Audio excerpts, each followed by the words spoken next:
We wish you many, many more happy seasons down here at the Den with us.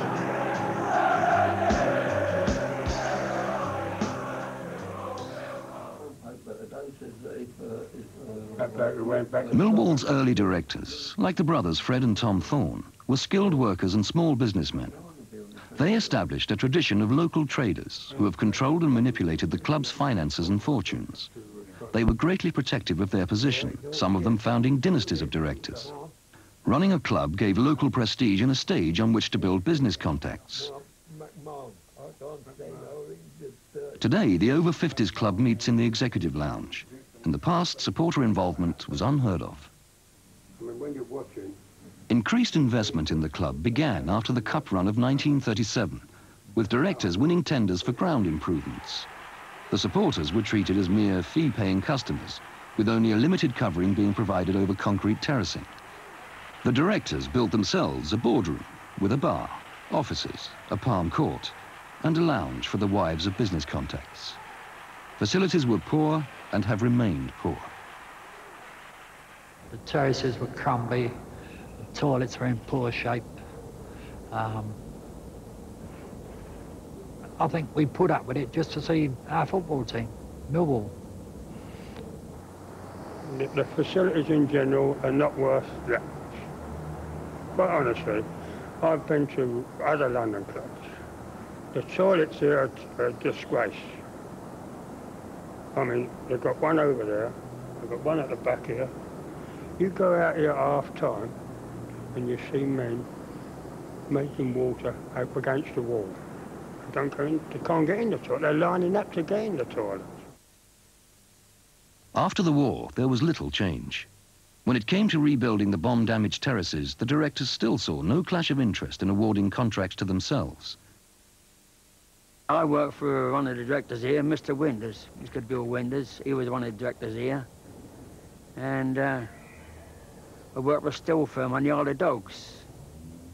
And I think he got here through Mr. Thorne. He was another director. There were two brothers, the Thorne brothers. And I think they introduced him here. Because when it got bombed down the other end of the ground here, they said, our firm done all the steelwork here and put the steelwork in. They called themselves Millwall Football and Athletic Club Limited, and they were not duty bound to produce a balance sheet, and nobody ever knew where the money went or where it was spent. The supporters' response was different. The group who turned up to help with the bomb damage launched a supporters club, the first in Millwall's history. 4,000 people joined. Their magazine, Focus, ran for 8 issues.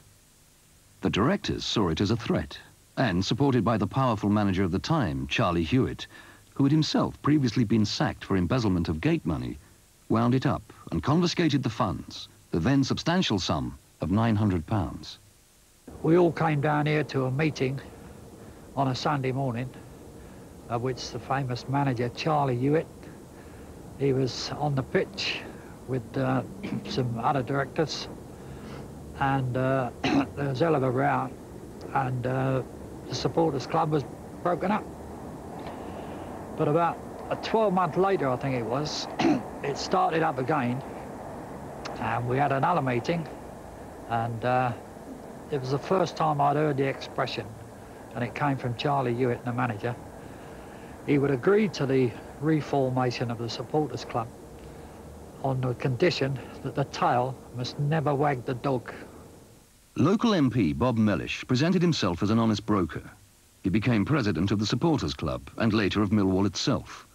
The newspapers described him as Millwall's #1 fan. He cultivated an intimate relationship with the club, which continues to this day.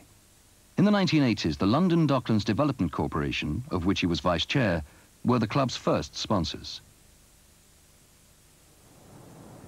The tradition of South London entrepreneurs continued with the arrival in 1955 of Mickey Purser, a local car dealer. He remained firmly entrenched for 20 years. Management was poor and results disappointing. Purser became the butt of fans' anger. In the late 60s, his showroom in the Old Kent Road was regularly attacked by disgruntled supporters. Discouraged from any involvement, numbers of supporters continued to organise boycotts and to put pressure on the directors, but in ways that were not always so extreme.